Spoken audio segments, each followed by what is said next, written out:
And joining us now, WBZ political analyst Jon Keller. Jon, thank you for being here with us this morning, nice and early. We want to start, of course, with just your take on the results. First of all, normally I don't sleep in my suit, just on election nights like this. You know, I'm as surprised as everybody else is. Yeah.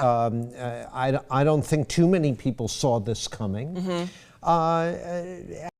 It indicates that whatever remaining sort of old political paradigms there were from the baby boom era of politics, Bill Clinton, Barack Obama, are pretty much dead and over. I mean, it's a whole different landscape out there, and a lot of voters are dissatisfied and want to change, and they're willing to overlook all of Donald Trump's warts in order to get it. And that indicates a whole new reality for Democrats, that's for sure. What did some of the exit polling show?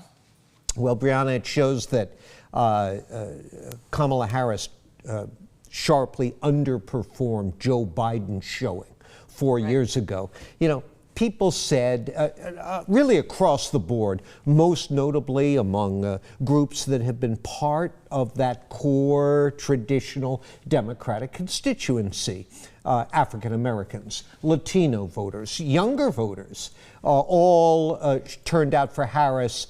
Harris won among them, but by less than Biden did 4 years ago.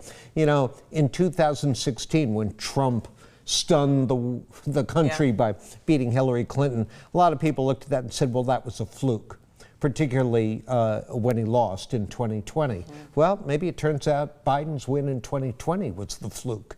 That's food for thought going forward.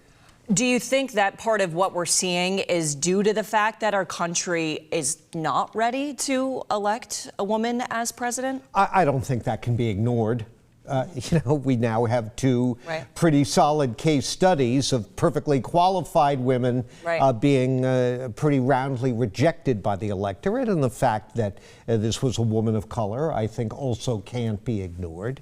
And we've seen a lot of racism bubble up to the surface in our country in recent years.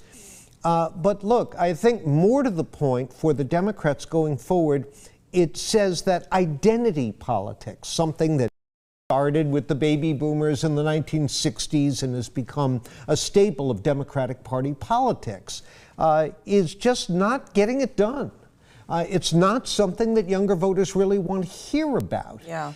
That's not to say they aren't conscious about race or racial issues, but it's not drawing voters the way it once did.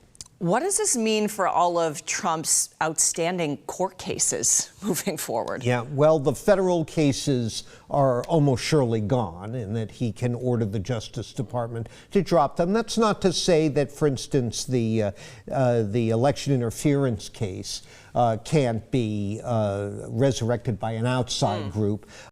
The Georgia case, election interference case, that's a state-level case. That lives on. But, you know, they say a cat has 9 lives. Yeah. I wonder how many Donald Trump has. We're finding out he's got quite a few. There may be several. Yeah, exactly. Jon Keller, thank you so much for your analysis and breaking everything down, helping us get through it. Good to see you. I'm going to go get into my pajamas now. Yes, you go get in your jammies. Jon, thank you.